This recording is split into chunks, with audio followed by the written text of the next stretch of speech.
Hello friends, આજે આપણે આ ટોપરાની ચટણી બનાવીશું. આ ચટણી તમારે ઢોસા, ઇડલી, અપમ બધા સાથે તમારે ચાલશે. અઠવાડિયું બગડશે પણ નહીં. તો હવે આપણે જોઈ લઈએ છીએ આની ફૂલ રેસીપી આ ચટણી બનાવવાની.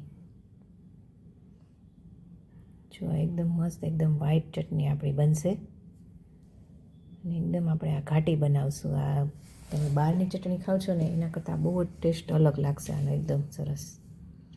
એની માટે હવે આપણે એક વાટકું ટોપરું લીધેલું છે. ટોપરાના આપણે પીસ કરી લેવાના છે. આપણે તાજું નાળિયેર લઈ અને એમાં હવે એક વાટકી આપણે દહીં લઈએ છીએ, 2 મરચાં, એક આદુનો ટુકડો અને આ દાળિયાની દાળ લઈ છે. એટલે આપણે એકદમ ચટણી મસ્ત ઘટ બનશે અને ટેસ્ટ પણ સરસ આવશે ચણાની દાળથી.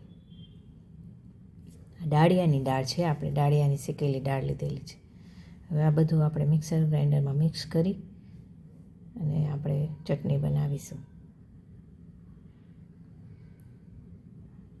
જો આ એકદમ સરસ આપણું ગ્રાઇન્ડરમાં ચટણીનું લિક્વિડ બની ગયું છે. હવે તેમાં આપણે ટેસ્ટ એકોર્ડિંગ સોલ્ટ એડ કરશું અને પછી હવે એના વઘાર માટે આપણે 1 ચમચી તેલ લીધેલું છે અને એમાં અડધી ચમચી રાઈ અને લીમડું નાખી એનો વઘાર કરીએ છીએ ચટણીનો.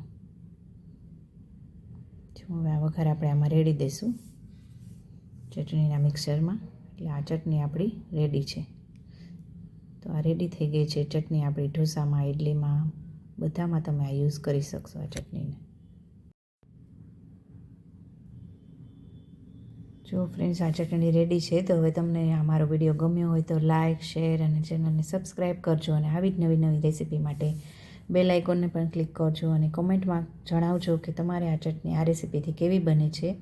તો જરૂરથી એકવાર ટ્રાય કરજો આ ચટણી બનાવવાની.